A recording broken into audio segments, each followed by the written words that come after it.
Are on camera. Today is September 24th, 2019. We are in Marietta, Georgia at the home of Mr. James Neyland. Mr. Neyland is a veteran of World War II and has kindly agreed to talk with us about his experiences both in the military and his life in general.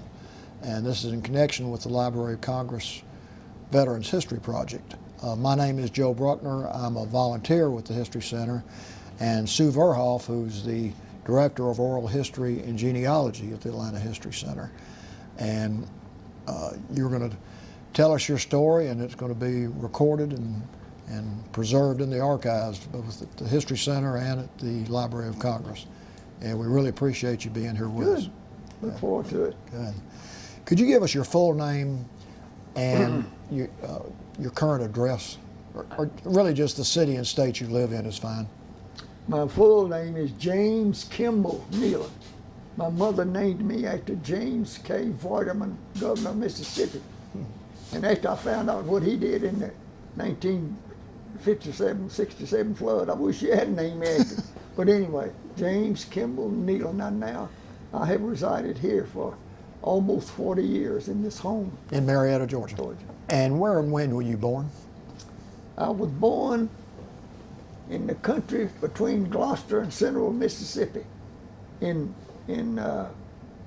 one Saturday afternoon about 3 o'clock, my mother said, and on December the 30th, 1922. Wow. 1922. Tell us a little bit about your upbringing. Well, the first thing I can remember about my upbringing was That's okay. about, after you can put it on there, about 4 years old, when my brothers and sisters would walk to school, go to leave school. I'd look out the front door and watch them leave. And then one day my mother asked me to go to the black folks' home up on the hill from us, and she was going to give her some eggs, fresh eggs. We was running short. So I went up there and got those fresh eggs. On the way home, I thought I'd make my own pie with those eggs. So in the little path valve, I scooped up all the sand, mixed it up, broke those eggs and mixed them up with that sand, made my own pie.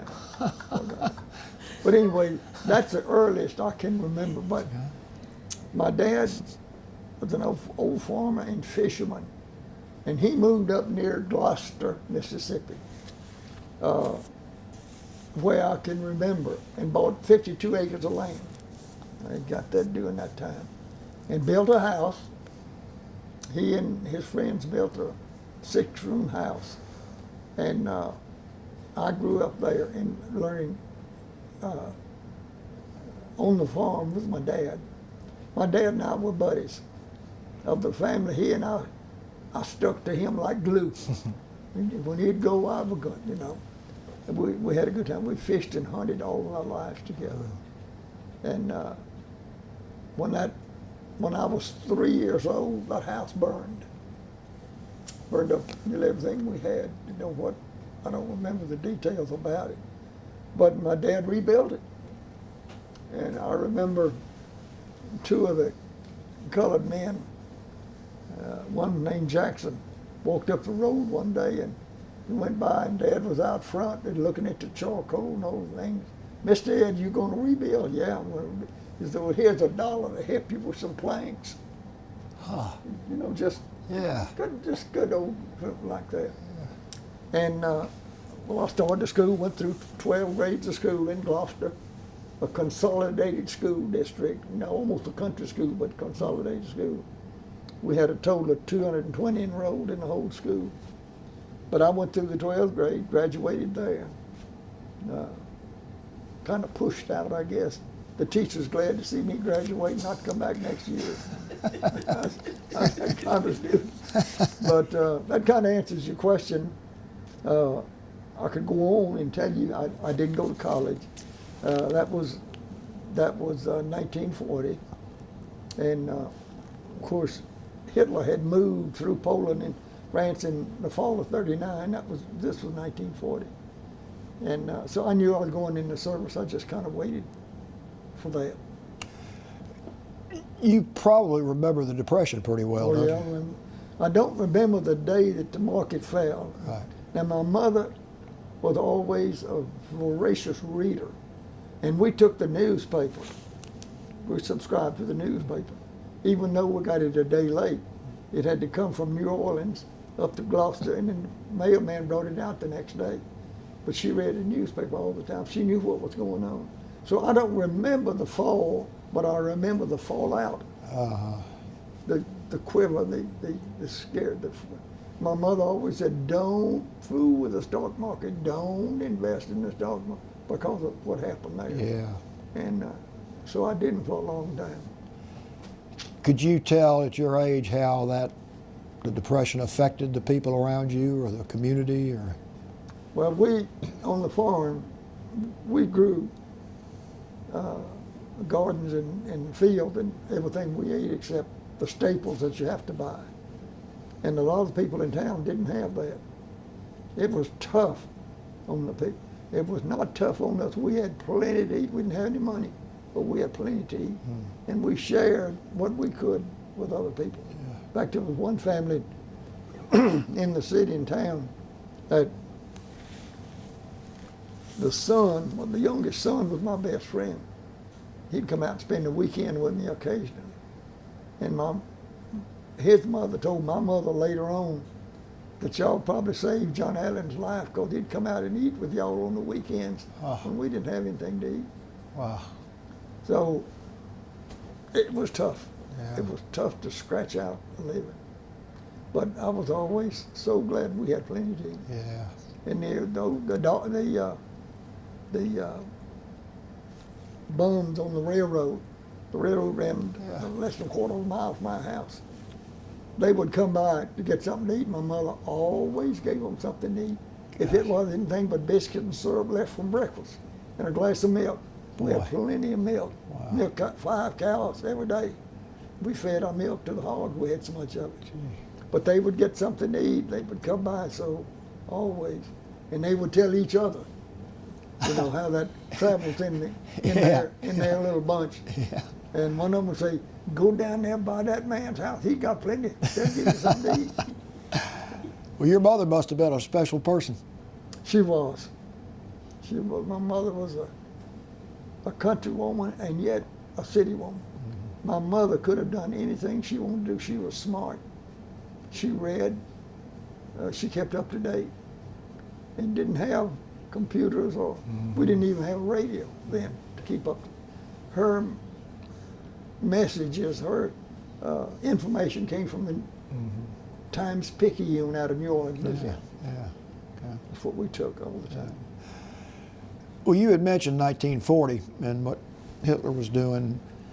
Were you and your friends and family talking about that a lot? I mean, was that a subject of conversation? That was before we got into the war. I mean, was that a big issue with you at the time? No, not really. No. We went on about what we were doing, you know. And as I said, I was silently waiting because I knew sooner or later I was going in the service. Okay. I wanted to enlist when I was 18. My mother wouldn't sign the papers. Yeah. Then the draft age was 21. Okay. But if you went in under that, your parents had to sign. She wouldn't sign. Yeah. Okay. She had a brother that was gassed during World War I in France, and that scared her, so she didn't want me in. Yeah. Wow. So when they lowered the draft age to 18, I said, "You'll sign them now, won't you?" So I entered the Air Force as a pilot trainee. I wanted to be a pilot. Okay. Ever since I saw an old biplane landing near our football field when I was a kid, about 9 years old, my daddy took me up there to see it. I wanted to be a pilot. And so I entered the cadet training as a pilot. I didn't make it through. I soloed, and that was an enjoyable experience. You're talking about one of the experiences of life that you don't forget. Yeah. You'll never forget the day you took that plane up by yourself. Wow. At 300 feet and looked back in the back and there wasn't anybody in that back cockpit. You talking about a sensation. You had it up there, now you had to get it down. That's a great sensation. but with academics, but mainly with a sinus Yeah, trouble yeah. that I had, and fear of flying too, I guess. But you know, I took to flying like driving a car, nothing to it. And but with the studies that I would had to go through and have headaches in the afternoon, I couldn't do it. So I quit. Okay. So when did you actually go into the military? Around just October the 15th, 1942. okay. Talk about your experiences in the military, your training, and what you did, where you went. Well, you heard the horror stories about basic training, how they run you to death and climbing, all of that. Well, in the class of 44, which is a class of pilot trainees, four boys had dropped out or gotten sick, and they had 4 vacancies. So they picked me up and 3 more and put us in there. I missed all the basic training. Went directly to pre-flight. Oh. Which is good in a way it wasn't, but Yeah. I missed all of that. I missed all that drudging, going through the mud and ducking your head from the bullets and all that stuff. Went directly into San Antonio Aviation Cadet Center. And we had, there you had the pre-flight training, which was marching and so forth. And then from there, we graduated to primary training, which was the first step at the airfield with the little planes. And I flew Fairchild PT-19s, was what the little air base, they contract with private airfields to do this. And I was at Coleman, Texas, in the primary flying training. And Did you enjoy that? I had a ball. I really enjoyed learning to fly. It was just, you know, it came to me easily. I should never have gotten out of it. And if it hadn't been for this, which is really showing up more now, I would have stayed in and gotten help with the academics. But I got out of that, and you want me to go on with the other, what I did after that? Whatever you want to do. I said, well, my brother had been in Lowry Field, Colorado, and knew some folks up there. So I asked, I said, do we have anything in Lowry Field? They said, we have an armorer gunner school. I grew up with guns.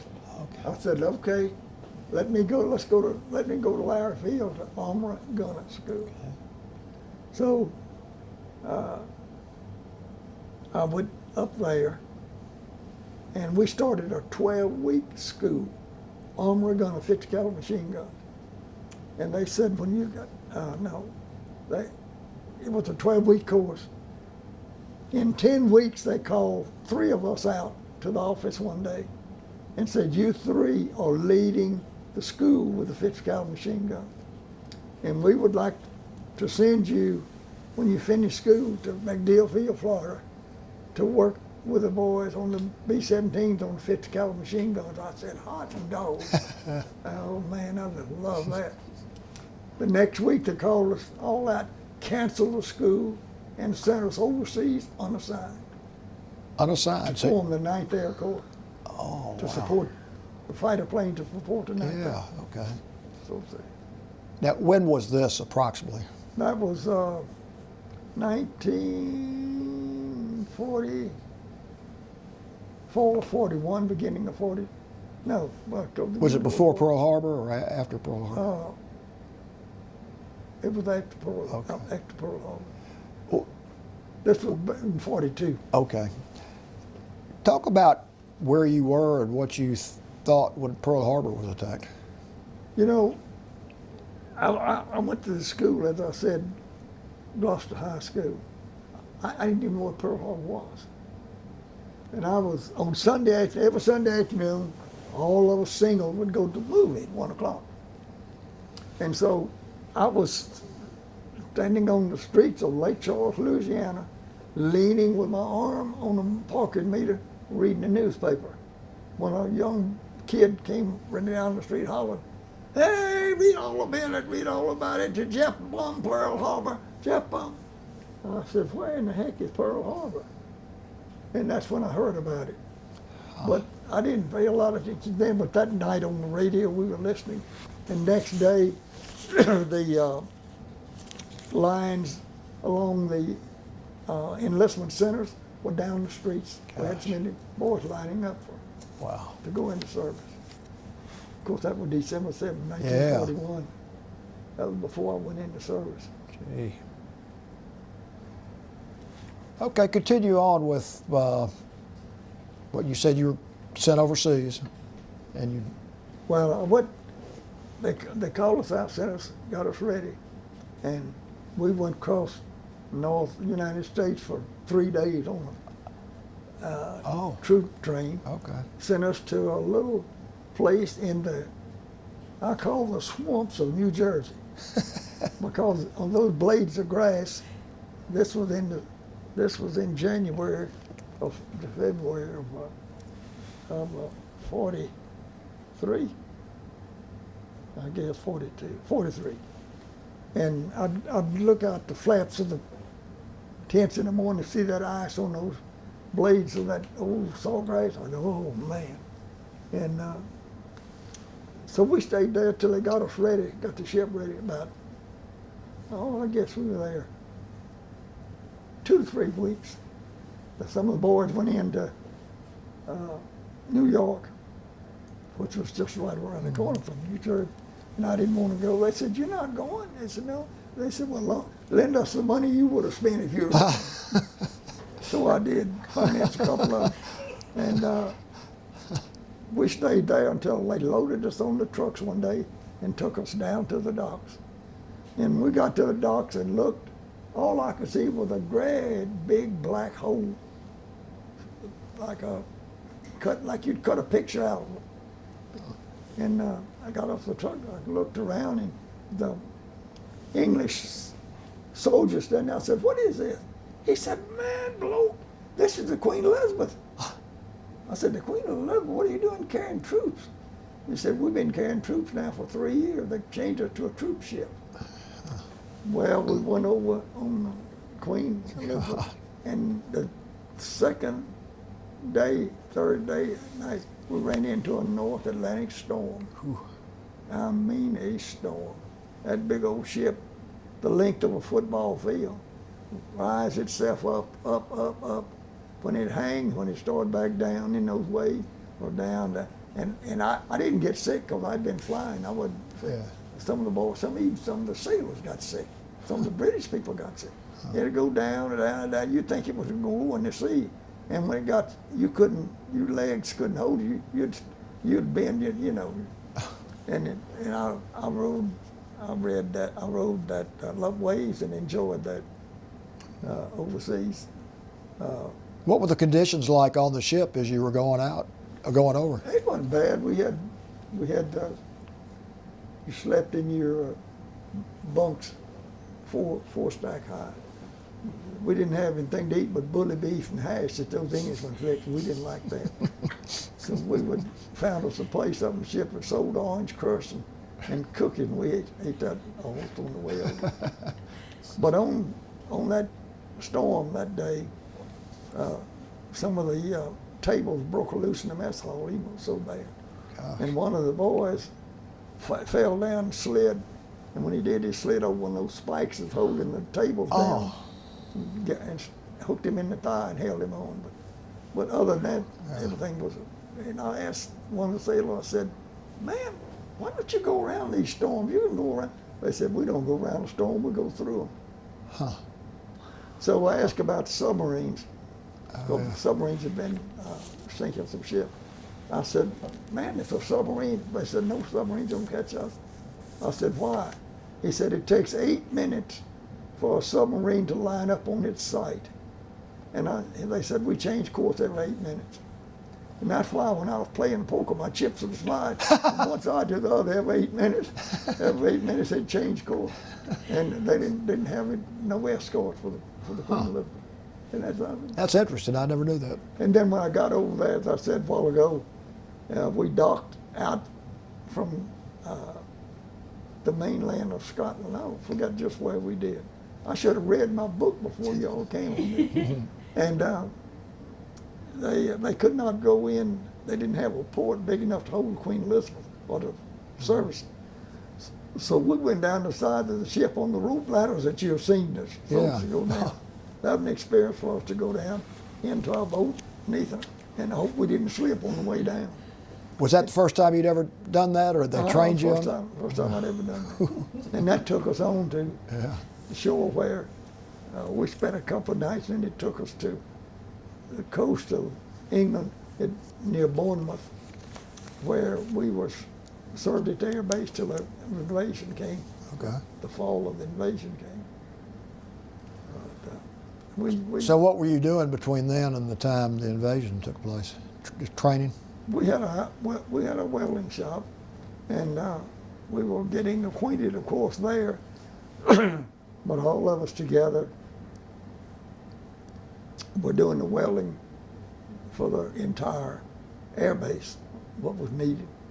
And then about 2 months after we got started, they came to my buddy and I.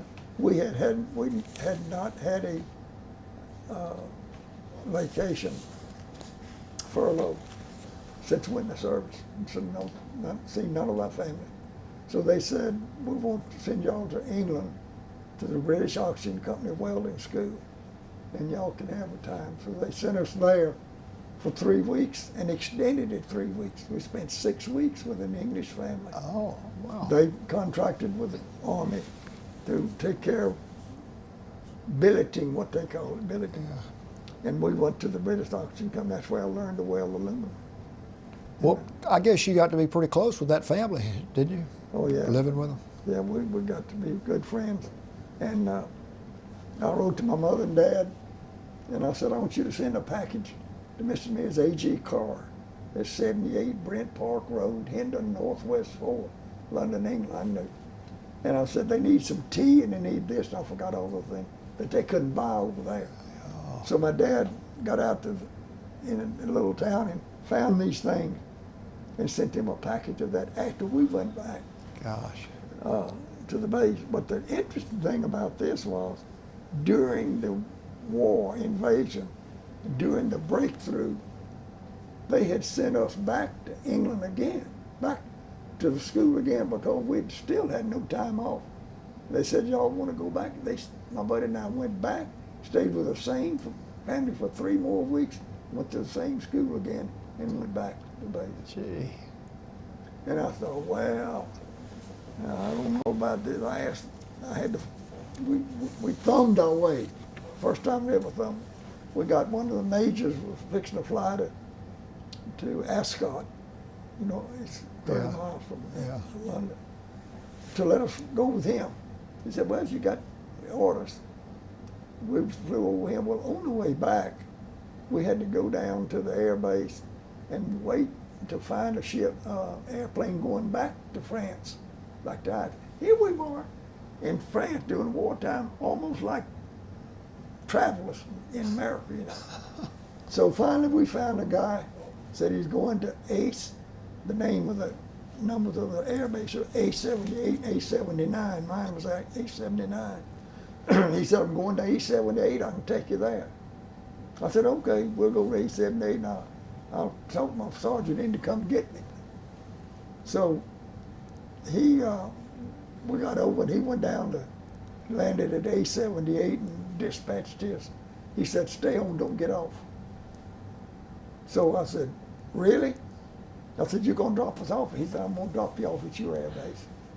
So he had that big twin engine, the workhorse we call it.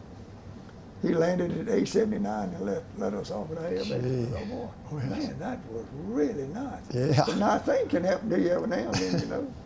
So we got back in the swing of things with our group at our base. Well, that had to be good for your emotional state to be able to go back and have a little relaxing time. Yeah, right. It was nice. Well, we stayed there. Then that winter, when it was so cold in the breakthrough, you read about some of the boys freezing to death. We had taken some buildings Patton's group, or somebody had taken some buildings ahead of us. And we had like a red brick schoolhouse kind of building. To stay in that winter, we didn't have to stay in tents during that coldest part of it. Because some of the boys were in tents out near the flight lines. Ooh. Were they keeping you up to date on what was going on with Patton and the other units that were advancing across Europe? Did you know pretty much what was happening or not? We did delayed type. We had our newspaper called the Stars and Stripes was put out. I don't know how often it's put out. Yeah. We tried to get our hands on that, and the word of mouth would pass a lot of it. The Stars and Stripes gave us a lot of it. Yeah. And but we did not know all about the breakthrough. And Patton talking Eisenhower into letting him come up from the south and help break the stalemate. Yeah. We didn't know all that till later. Okay. It was good information, but we didn't know it till later. Yeah. Old Patton, he's something else. Yes. Patton was one of the keys to win that war. Yeah. No doubt about that. But we, all of that, as I look back on it, was really a good time. Good experience for me, an old country boy that grew up, and to use a country term, didn't know nothing. Yeah. Had these type of experiences. It was just exciting for me. Yeah. Exciting It's for me. like They moved us to the airport at Frankfurt Okay. before the war ended, and I was there when we found out that Roosevelt had died, and that the war was in a month. The war ended. I was at Frankfurt at the air base at Frankfurt. After the war ended, you were still in Germany. Can you talk at all about the German people? What you observed. Their country had just lost the war. Did you have an opportunity to see them much or interact with them? I had no option. The Army had a non-fraternization policy. Oh, okay. That you wasn't supposed to talk to them, I act with them, I everything. Okay. So I didn't have any. I don't believe I talked to her. Okay. Where were you when you heard that the bomb had dropped in Japan? All right, now that's another good story. You want to hear another good story? I do. I wasn't a Christian then, and I liked to drink. And I was in Paris on a 3-day pass. They said, gotten up a trip for guys wanted to go on a 3-day pass to Paris. So one of the tech sergeants, I said, I don't have the money. He said, here, I'll lend you some money. So I went on that, got a hotel room and got loop-legged that night. And the next morning, I came downstairs and it was just kind of a buzz, like you could kind of feel the buzz. And I told one of the guys, I said, what's happening? They said, hadn't you heard? I said, heard what? We dropped a bomb on Japan equal to 20,000 tons of TNT. I said, so what? We've been bombing them for a year. And went on and got drunk again. But by the time I sobered up, they had me back at the base and in my tent and sobered up, they dropped the second one. Okay. The interesting thing about that was they got us ready. Our outfit was scheduled to go across the Atlantic, through the Panama Canal, across the Pacific to the Philippines. Our air group was scheduled to go to get ready to support the invasion. Well, we were getting ready. We were to go to Marseille to load on a ship in Marseille and do that. Well, before we got ready, that war ended. Well, we were in the pipeline, and they couldn't go around us, so they sent us home. Oh. I was home. They signed with Japan September the 2nd. I was home in Mississippi at my folks' home September the 8th. Gosh. And what was the guys were still wondering what was going on, So we were just happened to be in the pipeline, ready to go to the Philippines, and here we went home. Boy. I got home. Wow. They sent us, and I went over to Queen Elizabeth and came back on a little old Navy transport that bobbed in the waves like this. Everybody on there got sick. I didn't get sick, but everybody on it. It took us 8 days to cross the Atlantic on that little Navy ship, where it took us a little less than 4 days to go over to Queen Elizabeth. Jeez. So that little old Navy thing, but I didn't care. We were going home. Yeah. That was an interesting thing there. But it's So were you still in the service when you got home, or had you been? I still in the service. Okay. I was given a 30-day furlough. I went to Camp Shelby, Mississippi. They put me there because I had Mississippi on my record, even though I went in Lake Charles, Louisiana. They gave me a 30-day furlough, and then I got an extension of 15 days. Then I got an extension of 8 days. What they were doing was giving me enough time to build points to discharge me. Oh, okay. So with that November the 8th, I had enough points, and they discharged me at Camp Shelby on November the 8th to 45. Okay. Was over. I went over and got my discharge and waved. A major came by, and with a bunch of us.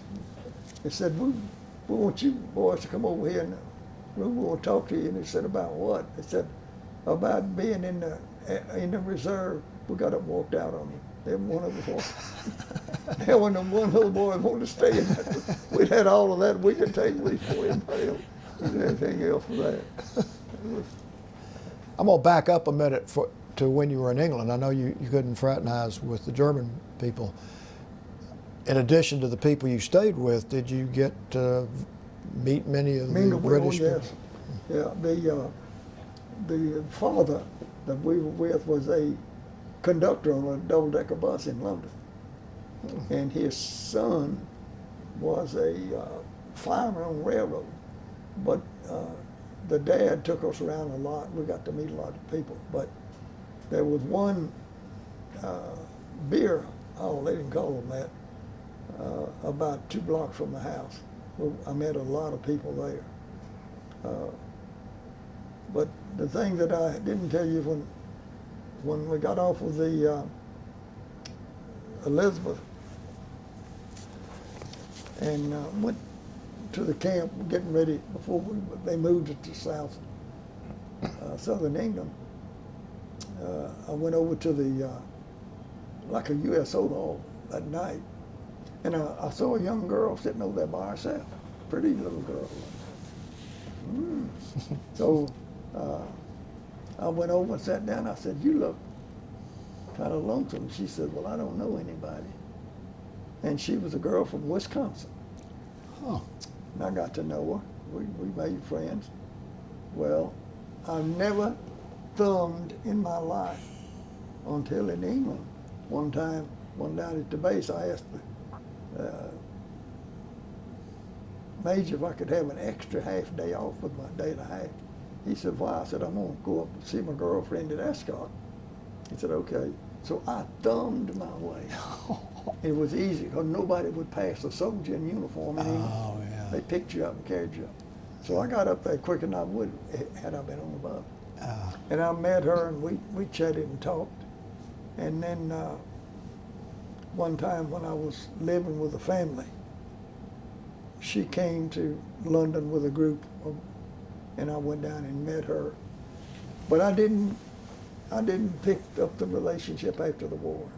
She was in Wisconsin, and I was south. What was she doing over there during? She was in the Air Force. Oh, she was in the Air She Force. was a soldier in the Air Force. Okay. She was sitting there like a lost sheep. I said, "Well, if I sit down by you, it's going to be 2 lost sheep."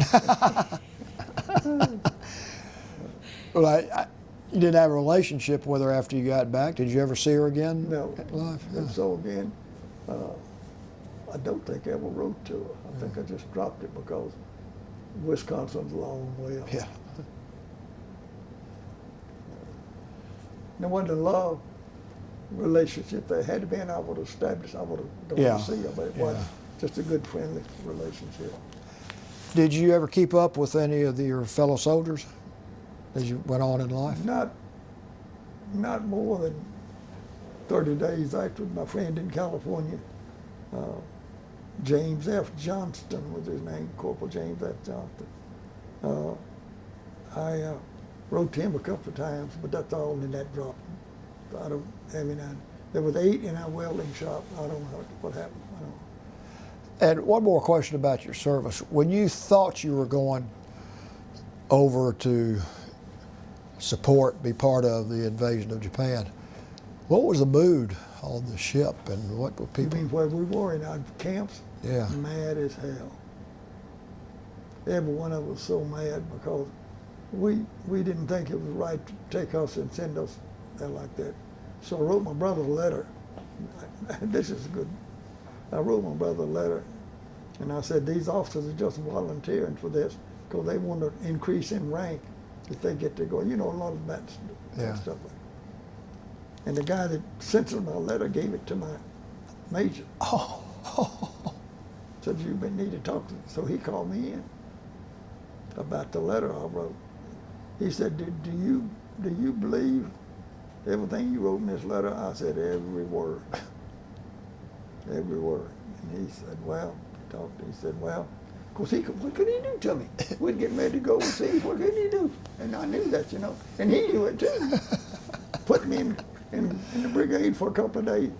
And I said, I'll every doggone word of it. I don't know what word I used, but I was careful with my language to him. Yeah.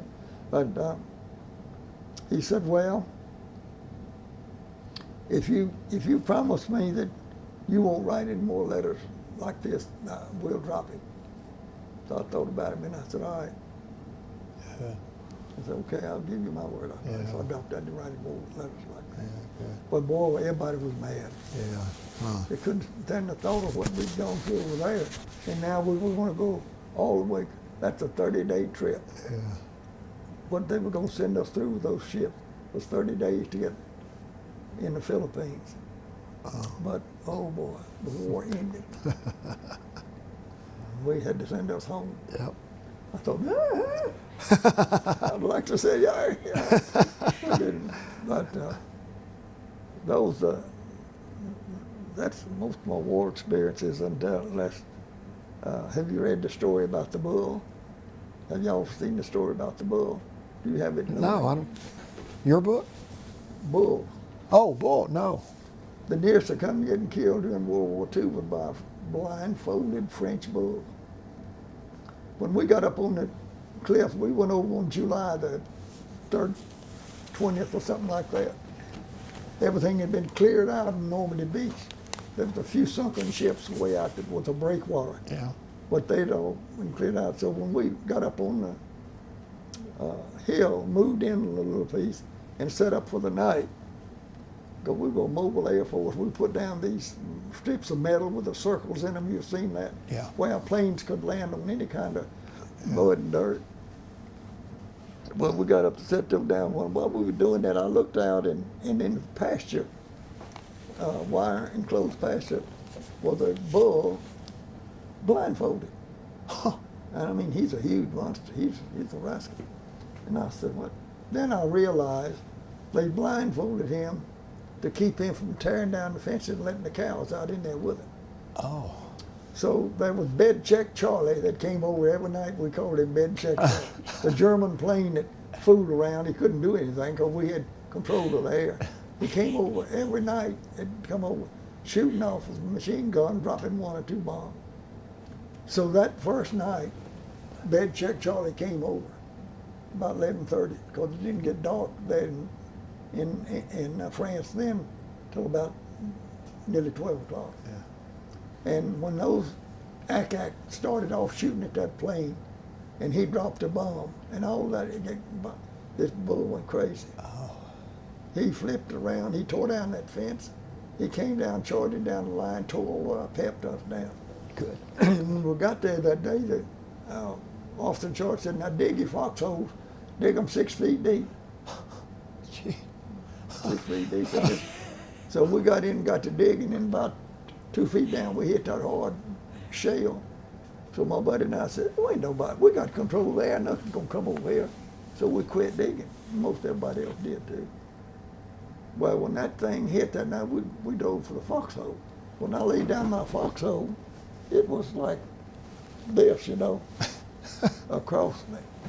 Well, when that bull tore down my pup tent and he charged over toward us, when his 2 front feet caught the edge of that dirt and started caving in, he jumped back. Oh. And when I looked up, there was 2 front feet of cloves of that hoof of that 1,200-pound bull was right at my chest. If he'd have come on over, he'd have cut me in 2 with those, right through the chest. And he jumped back. Wow. And I jumped up and grabbed my carbine and I said, that may be somebody's French bull, but somebody's gonna have to eat him because I'm gonna kill him if he comes back. And I named him a couple of good names. But he went on down the next day or a day or so, whenever we saw the Frenchman had got him, repaired his fence and put him back over there. Really? Yeah, that's a story. That is a story. Some people think you made that up. That is the gospel story. That's one of the better stories I've heard from the What you heard. Yeah. Well, I had that story that I knew that, you know, I was raised on a farm. Yeah. I knew all about cattle and barbed wire fences, stuff like that. So it dawned on me real quick what's going on, mate. But I had no idea that Bed Check Charlie was coming over that night, and the cannons were going to go off, and he was going to go crazy. Boy, he went nuts. He tore down everything he got close to. God, He scared me. Boy, I guess so. After he got back and I jumped up, I really got scared. How near I come to getting cut in 2 with those 2 cloves of that bull. That would have been a heck of a way to die in the war, wouldn't it? Judy tickled me. She said, what if the headlines of your little city, or your little paper had been here, Jim Neyland killed by a blindfolded bull? I'm sure glad that didn't happen.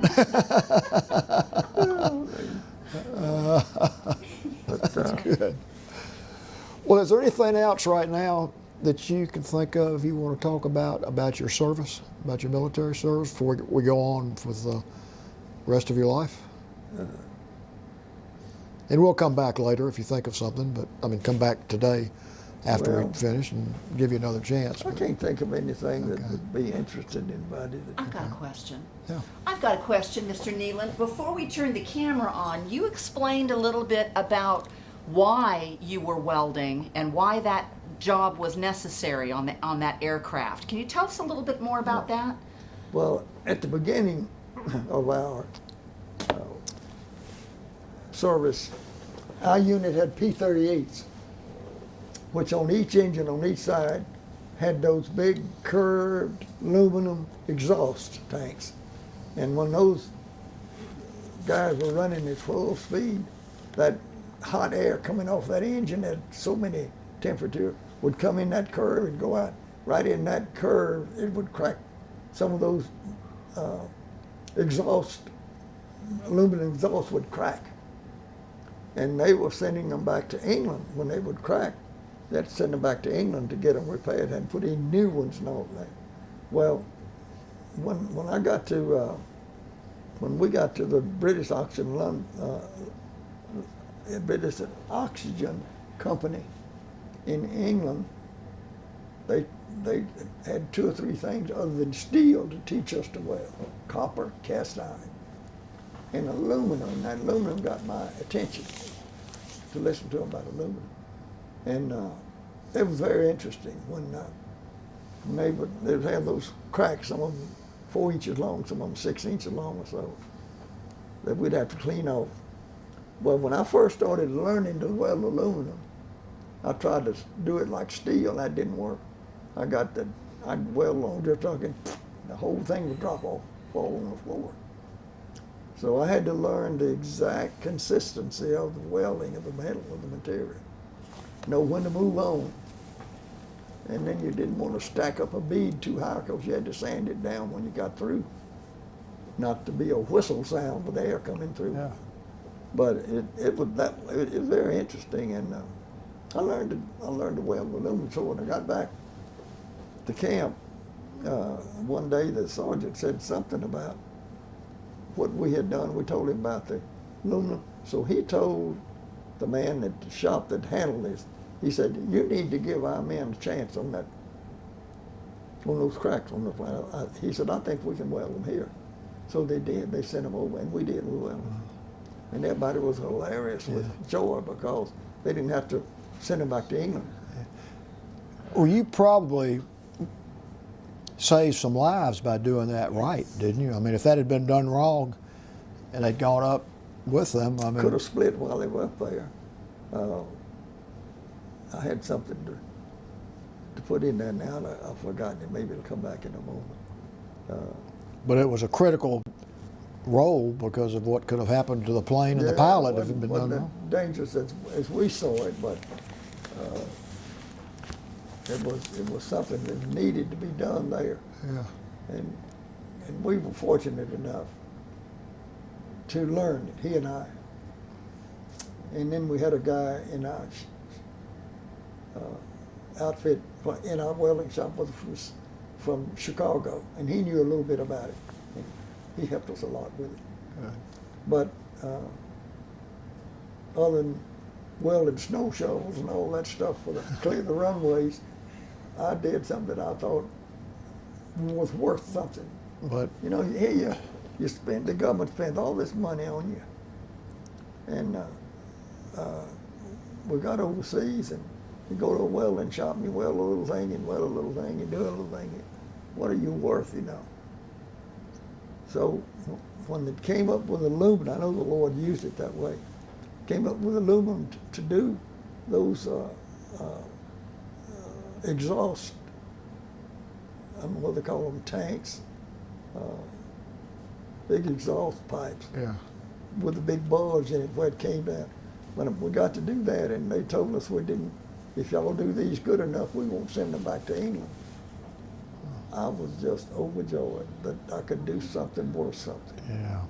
So I'm glad you asked that question, because you don't want to go over there and spend all your time and all your money and all of your life doing nothing, welding trailer hitches or making snow shovels, even though they have to be done. Yeah.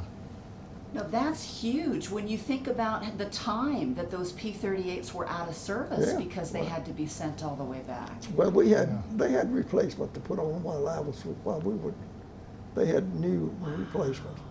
Sometimes I had to wait for them. The Red Ball trucking lines, that's where Red Ball started.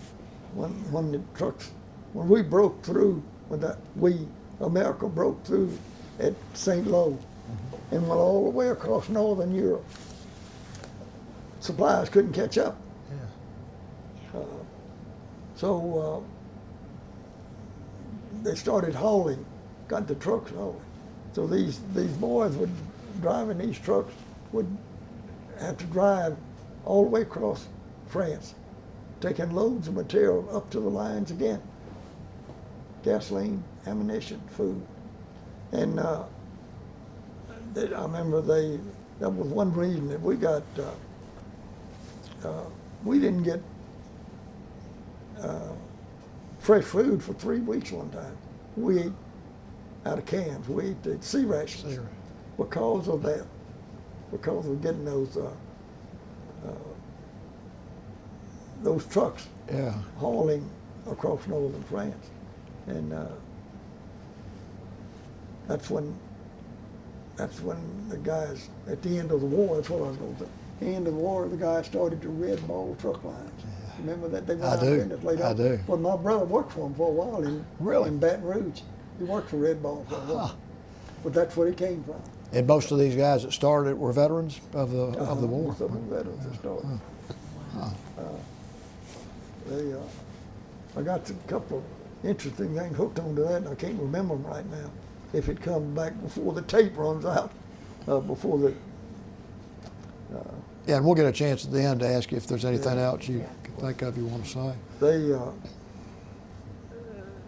There was some things connected there.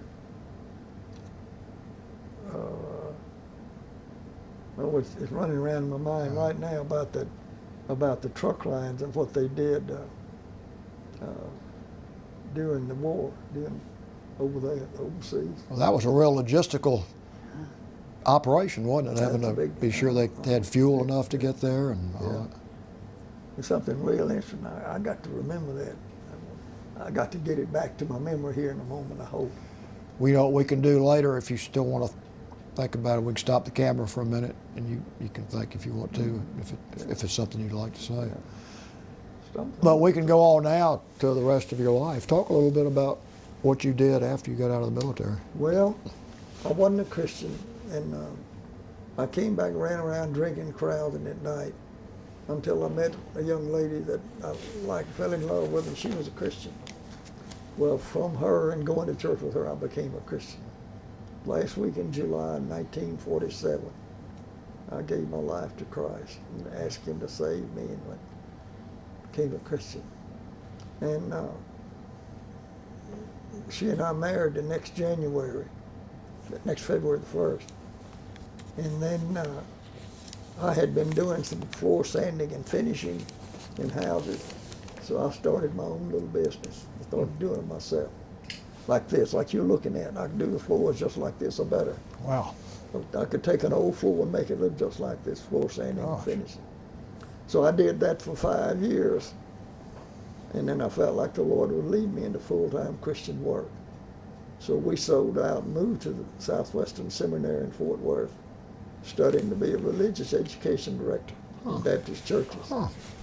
And I did that for 39 years, 37 gosh. years, something like that. So you were responsible for the various classes and missionary, the outreaches.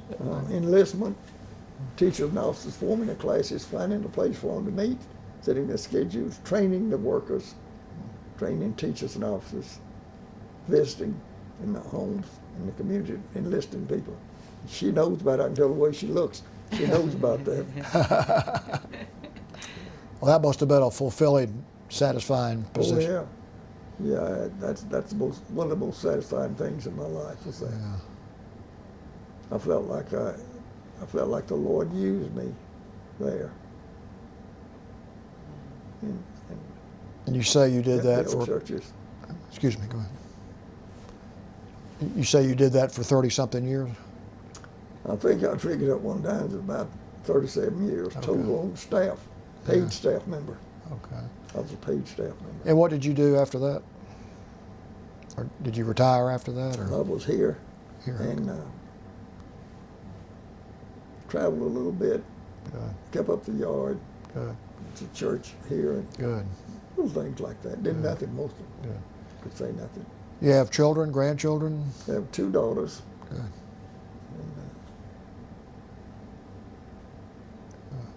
one was born before a new house in Lake Charles, Louisiana.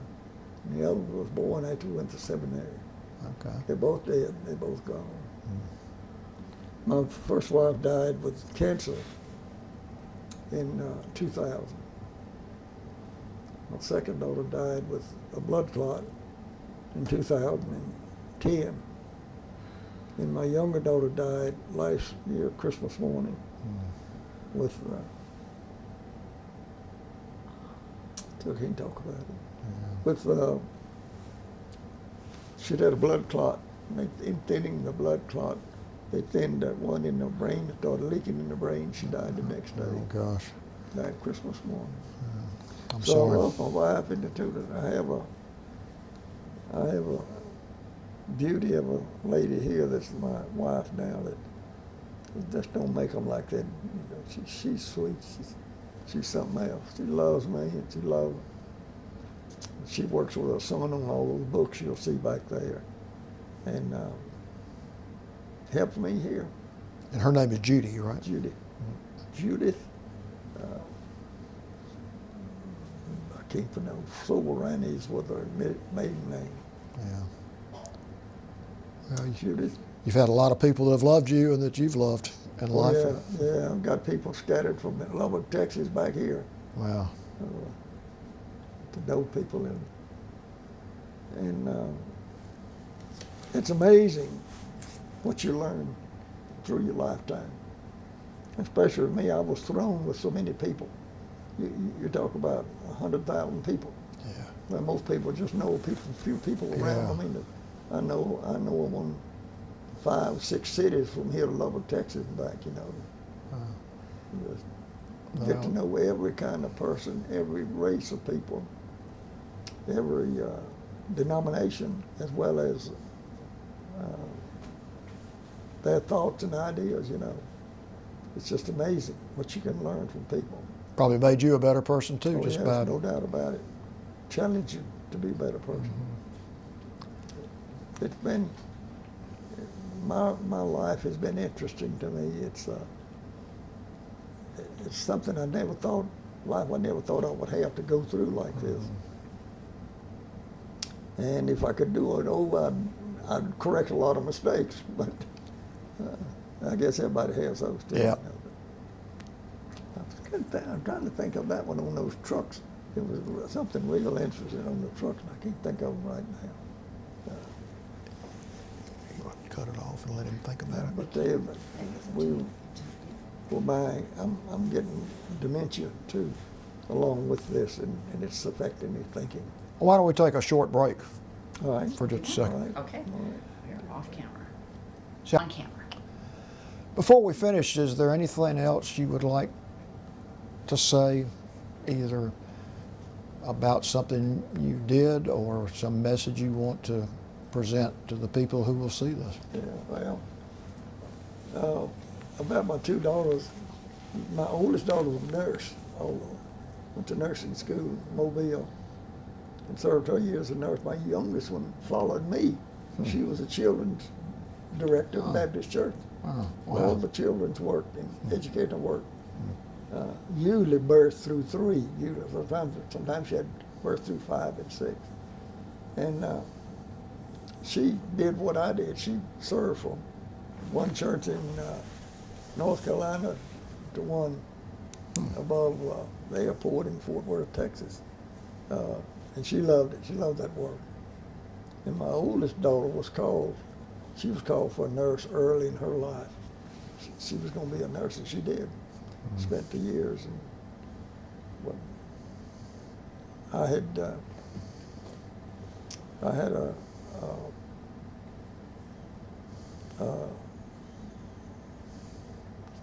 place to live. Can't think of the name now. Condo that my sister had left me in Jackson. And I asked my daughter if she wanted it. She could have it if she wanted to live in Jackson. So she said, yeah, she'd like that. And she got moved, got settled. And one day, I don't know if you want this on the tape. You can cut out things if you don't want it, can't you? No, we want everything you say. You can't. We don't want to cut anything They out. called me one afternoon. They found her dead on the floor. She'd been dead for a week or more. Oh gosh. And the doctor said she had a blood clot. And they said when she hit the floor, she didn't know when she hit the floor. It was one of those. Because they can tell the way you fall and lay, whether you move at you. When she was 61, I believe. And then my other daughter that said she broke her knee, fell and broke her knee and thrashed it up. And back and forth to the hospital, back and forth to blood clots, and took out 25 inches of intestines with gangrene and that. Through all of that, it just weakened her down to where when that hit her, up here, the blood clots in the lungs, when they thinned it, then it gave her the blood leakage on the brain. Wow. She died at 64. Gosh. Well, it sounds like they both loved you very much and Oh, yeah. used you I as was daddy's. a role model. They were daddy's girls. Yeah. Well, That after I left seminary, I went to the churches that called me and then I met my pastor, Dr. Gerard Weber, and we served in 3 churches together. He and I made friends, so I served with him in 3 different churches. And that was one of the highlights of my life. We had the church in Mobile, Alabama, Dauphin Way Baptist Church in Mobile. We went there when they had closed the air base at for Dauphin Island in Mobile and transferred 15,000 civilian employees to other states. Well, we caught it with plenty of room to start churches, plenty of space, you know. We caught it on the down, needing to come back up. We doubled in 4 years. We doubled the Sunday school in 4 years, doubled the budget in 4 years. We were rolling, so to speak. We were having a good time and reaching people for Christ. We baptized 237 one year, the most Alabama had ever baptized in 1 year in the church. Now, more than that later now, but up to then. Gosh. 237 was the most. We baptized that many 1 year. Well, you've got a lot to be proud of. Thankful to God for it. Yeah. I guess that's the most in life. I didn't shoot anybody, or nobody shot me, so Well, that's I can't good. put that in there. That's good. Got to be happy about that. Somebody would have liked to shot me. Yeah, I'm sure. And that bull, Get him out of town. You know? that bull would have liked to have gotten you too. Yeah, that bull, boy. That bull is a story. I want to write that up. You should. Get the details of it, you know. I'm too old now. I blame it on my age. I'll be 97 in December. Shoot, I'm too old to do anything now. Just ride it out, ride the wave. No, you still got a lot of energy, and you got a great memory, and you're in good physical shape. I mean, I led a young man to accept Christ a month ago over at the lung office, a long while ago. He was ready, young man, 29 years old, singer, accepted Christ. Okay. I have one that's working in my yard now, about 60 years old, has never accepted Christ. He's going to be a little more difficult. Yeah. It'll take a little more time to work on him and talk to him and pray for him. But I got to thinking, maybe God has left me here. You know, you think, God, I'm not doing anything. I'm not working anywhere. What do you got for me? Maybe He's got me where I can witness to people. Yeah. No, you can't. Have you ever given your life to Christ? Yeah. You know, and because somebody's got to say it. I don't know if you want. You cut it out if you don't want this. No, we're not going. But when I was 10 years old, the old folks would go to town on Saturday night.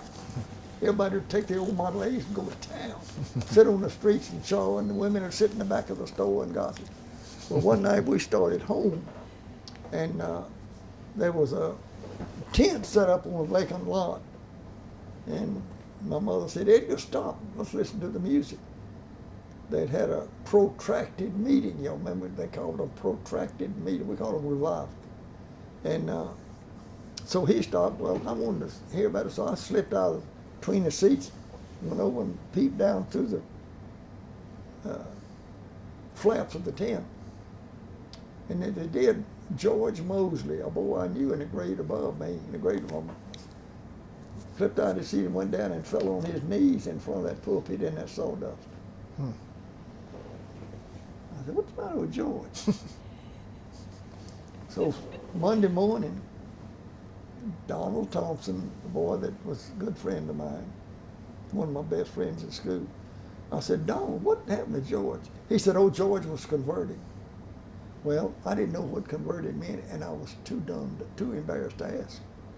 So I didn't say anything. For 14 years, I went wanting to be saved, didn't know how. Nobody told me, and I didn't know who to ask or what to do for 14 years before I became a Christian. Went through World War II. If that bullet had killed me that night, I'd been in hell, because that's what the Bible says, you know, I had. But when it still makes me nervous to think of it, but I visited several churches. I didn't hear anything. But one morning, Sunday morning, in the First Baptist Church of Lake Charles, Louisiana, I went to church with my girlfriend that morning. I was off my shift change let me off that day. I went to church with her, and for the first time, it hit. I heard the salvation sermon and it hit. I was ready because see, God had me ready. I made a profession of faith, accepted Christ. My life turned around 180 degrees just like that. Well, People couldn't understand what old hard beer drinking Jimmy, what happened to him anyway. And you get a new life altogether, new friends, Yeah. new life together. well, it's a good life. It's been a good life and still is. Oh, no, amen. There's no other life. There's no other life. Well, I can't tell you how much we appreciate this and how honored we are to have been able to Well, I'm hear honored your that story. you came out and Well, listened to it. I mean, you've had a special life. I mean, the way you were brought up, interesting that even during the Depression, your family was so productive, growing their own food, and you helped other people, like people on the train coming through that didn't have anything that you fed. Your mother fed them. I mean, it was a great example to you about how to serve people. I was the rascal of the family. It was 5 of us children. I was the youngest. I had a brother and sister twins than me, and I was the meanest one. I got the whippings in the day. So one Saturday afternoon when my folks were in town, my brother and sister took a notion they was going to tie me to a tree, kick me out of the nest. So I let them chase me through the fields, around the cotton fields and back over until finally I said, well, they can't do anything to me. I just give up. So I let them tie me to a pecan tree at home. And I thought that was interesting that they got a big kick out of tying Jimmy to the pecan tree and catching me. And, Well, you had a good upbringing and a good relationship with all your yeah, parents. we had a good time with the family. We had a good relationship. None of our inter-family was at odds with each other. Yeah. We were good friends. We had And in the military, you did your job, which was an important job, and you probably saved lives, as you said, with the pilots. Had you not done your job well, we probably would have lost more pilots and more airplanes than we I did. don't know about that. I wouldn't put that. I wouldn't say that. But if we hadn't done it, they'd have been shipping more of them to England and Yeah. back. That's for sure. We know that for sure. Well, and after your conversion and then what you did in the ministry, I mean, you saved people, you served people. I mean, you got to really feel good about that. I do. We reached a lot of people for Christ, baptism.